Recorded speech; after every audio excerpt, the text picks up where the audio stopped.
Halo teman-teman sekalian, Assalamualaikum warahmatullahi wabarakatuh. Masih bersama saya Pak Sul di channel Guru Kreatif 4.0.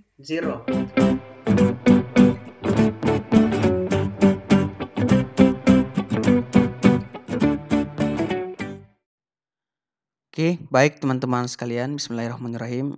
Assalamualaikum warahmatullahi wabarakatuh. Baik, untuk video kali ini teman-teman saya akan bahas tentang kompetensi guru.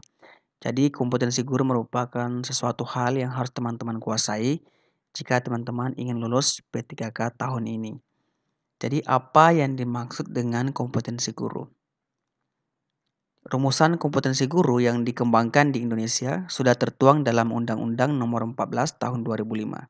Ini tentang guru dan dosen pasal 10 ayat 1. Kompetensi guru meliputi kompetensi pedagogik, kompetensi kepribadian, kompetensi sosial, dan kompetensi profesional. Nah, penjelasan kompetensi guru teman-teman selanjutnya dituangkan dalam Peraturan Menteri Pendidikan Nasional Nomor 16 Tahun 2007 tentang kualifikasi akademik dan kompetensi guru yang berbunyi bahwa setiap guru wajib memenuhi kualifikasi akademik dan kompetensi guru yang berlaku secara nasional. Nah, teman-teman, inilah keempat kompetensi guru yang harus kita kuasai jika teman-teman nantinya ingin lulus P3K tahun ini, khususnya di formasi P3K guru. Jadi ada profesional, ada pedagogik, ada kepribadian, dan ada sosial. Seringkali teman-teman sebagai seorang guru, kita hanya fokus di kompetensi profesional karena ini sesuai dengan mata pelajaran yang kita ampu. Akhirnya kita lupa bahwa ada kompetensi guru yang lain yang juga penting kita kuasai, yakni pedagogik, kepribadian, dan sosial. Baik, sekarang kita ke kompetensi pedagogik. Nah, menurut Undang-Undang Nomor 14 Tahun 2005 ini tentang guru dan dosen, ada 10 aspek pedagogik yang sudah seharusnya dikuasai oleh pendidik. Yang pertama, seorang guru, seorang pendidik harus mampu menguasai karakteristik peserta didik dari aspek fisik, moral, sosial, kultural, emosional, dan intelektual. Kemudian, peserta didik diharapkan mampu menguasai teori belajar dan prinsip-prinsip pembelajaran yang mendidik. Ketiga, peserta didik harus mampu mengembangkan kurikulum yang terkait dengan mata pelajaran atau bidang pengembangan yang diampu. Yang keempat, seorang pendidik harus mampu menyelenggarakan pembelajaran yang mendidik. Kemudian seorang pendidik harus mampu memanfaatkan teknologi informasi dan komunikasi untuk kepentingan pembelajaran. Yang keenam, seorang pendidik harus mampu memfasilitasi pengembangan potensi peserta didik untuk mengaktualisasikan berbagai potensi yang dimiliki. Yang ketujuh, seorang pendidik harus mampu berkomunikasi secara efektif, empatik, dan santun dengan peserta didik. Next, seorang pendidik harus mampu menyelenggarakan penilaian dan evaluasi proses dan hasil belajar. Next, seorang pendidik harus mampu memanfaatkan hasil penilaian dan evaluasi untuk kepentingan pembelajaran. Dan yang terakhir, seorang pendidik harus mampu melakukan tindakan reflektif untuk peningkatan kualitas pembelajaran. Nah, teman-teman, ke 10 kompetensi pedagogik ini teman-teman, kami telah buatkan modulnya. Jadi ada beberapa 15 modul yang harus teman-teman kuasai jika teman-teman ingin lulus P3K di materi pedagogik. Yang pertama tentang kompetensi guru yang memuat indikator kompetensi kepribadian, sosial, pedagogik, dan profesional. Teman-teman diharapkan mampu membedakan keempat kompetensi tersebut. Kemudian konsep dasar rasional dan landasan ilmu pendidikan dengan indikator. Teman-teman mampu mengetahui jenis-jenis landasan seperti filosofis, yuridis, empiris, psikologis, sosiologis, historis, religius, serta bagaimana penerapan landasan tersebut dalam ilmu pendidikan. Kemudian yang ketiga teman-teman, nanti akan ada modul tentang kurikulum pendidikan di Indonesia yang memuat tentang konsep kurikulum, pembaharuan kurikulum. Jadi ada 10 kali pembaruan dimulai tahun 1947 sampai yang terakhir tahun 2013. Kemudian peran kurikulum seperti peran konservatif, peran kreatif, kritis, dan evaluatif. Kemudian nanti akan ada modul tentang karakteristik peserta didik dengan indikator karakteristik umum peserta didik seperti etnik, kultural, status sosial, dan minat. Kemudian akan ada modul tentang kemampuan awal peserta didik. Dengan indikator teman-teman mampu mengetahui konsep kemampuan awal, tujuan identifikasi kemampuan awal, teknik mendeteksi kemampuan awal, seperti menggunakan catatan, tes prasyarat, konsultasi, angket, dan sebagainya. Kemudian tentang gaya belajar peserta didik dengan indikator jenis-jenis gaya belajar seperti visual, auditorial, kinestetik, kecerdasan majemuk seperti logis, matematis, bahasa, musikal, visual spasial, kinestetis, interpersonal, naturalis, dan sebagainya. Kemudian modul ke-7, teman-teman nanti diharapkan menguasai tentang potensi peserta didik dengan indikator tahap perkembangan peserta didik, keragaman peserta didik, konsep potensi, jenis-jenis potensi peserta didik, seperti potensi fisik dan potensi psikologis, diantaranya ada umum dan majemuk, potensi bakat, dan kreativitas. Next, tentang teori belajar, behavioristik, kemudian ada behavioristik, konstruktivistik, kognitivisme, dan humanistik, serta bagaimana implikasinya dalam pembelajaran. Next, akan ada modul tentang dasar komunikasi, yakni mengenai fungsi komunikasi, unsur komunikasi, dan proses komunikasi, faktor penunjang dan penghambat komunikasi, bagaimana berkomunikasi secara efektif, empatik, dan santun kepada peserta didik. Next, teman-teman harus kuasai juga tentang model pembelajaran di K13, yakni model pembelajaran problem based learning, cooperative learning, project based learning, role play, simulasi, dan sebagainya. Kemudian bagaimana sintak-sintaknya dalam pembelajaran. Next, teman-teman harus kuasai juga tentang keterampilan berpikir tingkat tinggi atau HOTS. Dengan indikator ada konsep HOTS, kemudian ada taksonomi Bloom, tingkatan taksonomi Bloom, tingkatan kognitif dari C1 sampai C6, dengan KKO, kata kerja operasional yang digunakan. Kemudian teman-teman akan ada modul juga tentang perencanaan pembelajaran atau desain pembelajaran dengan indikator.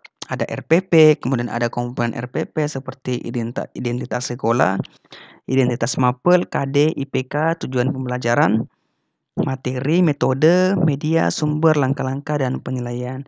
Serta bagaimana merumuskan tujuan pembelajaran yang harus memuat kaidah ABCD, audience, behavior, condition, and degree, analisis SKL, KI, dan KD, dan bagaimana merumuskan indikator dari kata kerja operasional atau KKO yang dapat diukur. Next, akan ada modul tentang penilaian dan evaluasi yang memuat fungsi penilaian pada K13, seperti ada penilaian sikap dengan teknik penilaian observatif, penilaian diri, dan penilaian antar teman. Kemudian ada pengetahuan dengan tertulis, lisan, penugasan. Kemudian ada keterampilan dengan teknik penilaian praktik, produk, project, dan portofolio.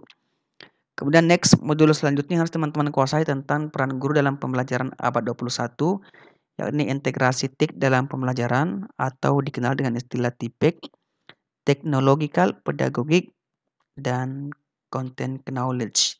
Dan yang terakhir teman-teman ada modul tentang pembelajaran inovatif, STEAM, pembelajaran STEAM, Science, Teknologi, Engineering, Art, and Mathematics, Neuroscience, Digital, dan Blended Learning. Jadi ada 15 modul yang harus teman-teman kuasai jika teman-teman ingin lulus P3K tahun ini, khususnya di bagian pedagogik. Oke, untuk kompetensi kedua teman-teman yang harus dikuasai tentang kompetensi kepribadian. Nah, kompetensi kepribadian merupakan personal yang mencerminkan kepribadian yang mantap, stabil, dewasa, arif, dan berwibawa, menjadi teladan bagi peserta didik dan berakhlak mulia. Nah, kompetensi inti kepribadian dimaksud di sini adalah 1. Bertindak sesuai dengan norma agama, hukum, sosial, dan kebudayaan nasional Indonesia. 2. Menampilkan diri sebagai pribadi yang jujur, berakhlak mulia, dan teladan bagi peserta didik dan masyarakat. 3. Menampilkan diri sebagai pribadi yang mantap, stabil, dewasa, arif, dan berwibawa. Kemudian, seorang guru harus mampu menunjukkan etos kerja, tanggung jawab yang tinggi, rasa bangga menjadi guru, dan rasa percaya diri. Serta yang terakhir, seorang guru harus mampu menjunjung tinggi kode etik profesi guru. Jadi ada 5 indikator dari kompetensi kepribadian. Kemudian untuk kompetensi sosial, ingat bahwa di sekolah, guru menjadi pengajar, pembimbing, serta teladan bagi para siswa. Dan di masyarakat, guru itu merupakan figur teladan bagi masyarakat di sekitarnya yang memberikan kontribusi positif dalam norma-norma sosial di masyarakat. Kompetensi sosial merupakan berkenan dengan kemampuan pendidik sebagai bagian dari masyarakat untuk berkomunikasi dan bergaul secara efektif dengan peserta didik, sesama pendidik, tenaga kependidikan, orang tua siswa, dan masyarakat sekitar. Kompetensi sosial ini penting dimiliki bagi seorang pendidik yang profesinya senantiasa berinteraksi dengan manusia lain. Jadi dengan indikator bahwa seorang guru itu harus mampu bersikap inklusif, bertindak objektif, serta tidak diskriminatif karena pertimbangan jenis kelamin, agama, ras, kondisi fisik, latar belakang keluarga, dan status sosial ekonomi. Seorang guru harus mampu berkomunikasi secara efektif, empatik, dan santun dengan sesama pendidik, tenaga kependidikan, orang tua, dan masyarakat. Seorang pendidik harus mampu beradaptasi di tempat bertugas di seluruh wilayah Republik Indonesia yang memiliki keragaman sosial budaya. Dan yang terakhir, seorang guru harus mampu berkomunikasi dengan komunitas profesi sendiri dan profesi lain secara lisan dan tulisan dan atau bentuk lain. Dan yang terakhir ada kompetensi profesional yang harus teman-teman kuasai. Jadi kompetensi profesional merupakan kemampuan yang berkenan dengan penguasaan materi pembelajaran secara luas dan mendalam yang mencakup penguasaan substansi isi materi pembelajaran dan substansi keilmuan yang menaungi materi dengan kurikulum, serta menambah wawasan keilmuan. Dengan indikator bahwa teman-teman diharapkan mampu menguasai materi, struktur, konsep, dan pola pikir keilmuan yang mendukung mata pelajaran yang diampu sesuai jenjang pendidikan, kemudian menguasai standar kompetensi dan KD, mata pelajaran atau pengembangan yang diampu, kemudian mengembangkan materi pembelajaran yang diampu secara kreatif, dan keempat, seorang guru harus mampu mengembangkan keprofesionalan secara berkelanjutan dengan melakukan tindakan reflektif.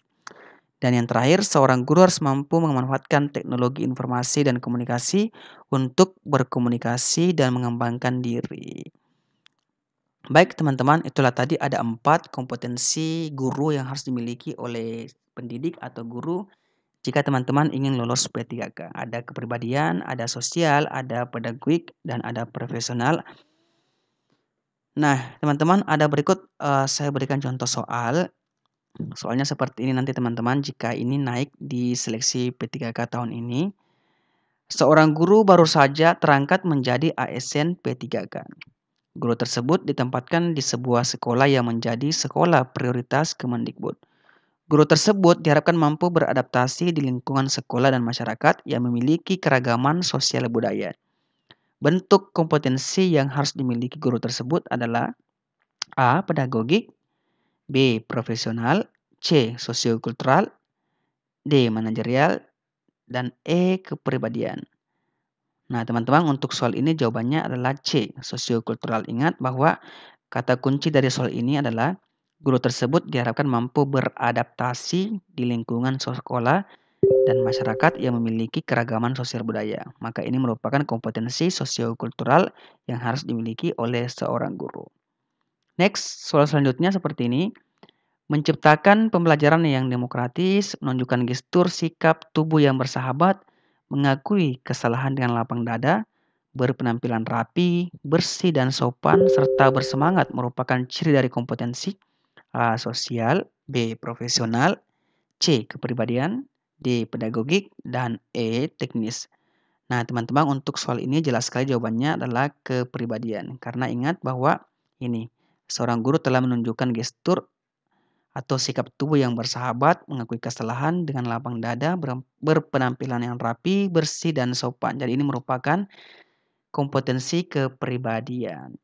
Nah, teman-teman untuk soal selanjutnya, teman-teman silakan bergabung bersama kami di kelas premium Guru Kreatif 4.0. Jadi teman-teman kemarin batch satunya sudah full. Nah, karena banyak sekali teman-teman yang japri saya di grup Telegram, maka kami berencana akan membuka kelas premium Guru Kreatif 4.0 untuk batch 2. Nah, pendaftaran teman-teman ini dimulai tanggal 7 Juni sampai dengan 9 Juni 2021. Jadi ada 3 hari pendaftaran dan kuota terbatas. Kuota kami akan batasi teman-teman. Nah, fasilitas yang teman-teman dapatkan di sini adalah yang pertama, akan kami sediakan pretest di awal pertemuan untuk mengetahui kemampuan awal teman-teman dan nanti akan ada simulasi juga kepada teman-teman semuanya sebelum teman-teman mengikuti seleksi P3K yang asli. Kemudian tersedia grup diskusi di WhatsApp, akan diberikan modul per 3 hari. Jadi 1 hari kita berikan modul, besoknya kita bahas modul itu dan besoknya lagi akan ada kuis mengenai modul yang telah kita berikan. Kemudian belajar melalui video untuk batch 2, untuk batch 1 kemarin belajar melalui Zoom. Dan disediakan kuis setiap selesai pembahasan satu modul. Kemudian teman-teman try out minimal 3 kali, ini disesuaikan dengan materi. Kemudian akan disediakan 2 kelas, kelas umum dan kelas khusus. Dan untuk kelas umum akan belajar materi-materi pedagogik, manajerial, sosiokultural, dan wawancara. Dan untuk kelas khusus akan belajar materi profesional. Dan bebas untuk konsultasi dan belajar trik menjawab soal dengan cepat dan benar. Dengan moto kami, bismillah, kami kawal teman-teman sampai lulus P3K tahun 2021. Nah, jika teman-teman berminat, silakan hubungi saya di Telegram pribadi saya melalui Japri. Berikut link Telegram saya teman-teman, https://t.me/pasul guru kreatif. Jadi kami menunggu teman-teman untuk bergabung bersama kami di kelas Premium Guru Kreatif 4.0 batch 2. Pendaftarannya 7 Juni teman-teman ya, 7 Juni sampai dengan 9 Juni tahun 2021. Baik teman-teman, untuk video kali ini saya rasa cukup sekian dari saya. Semoga ini bermanfaat bagi teman-teman semuanya, semoga berkah dunia akhirat.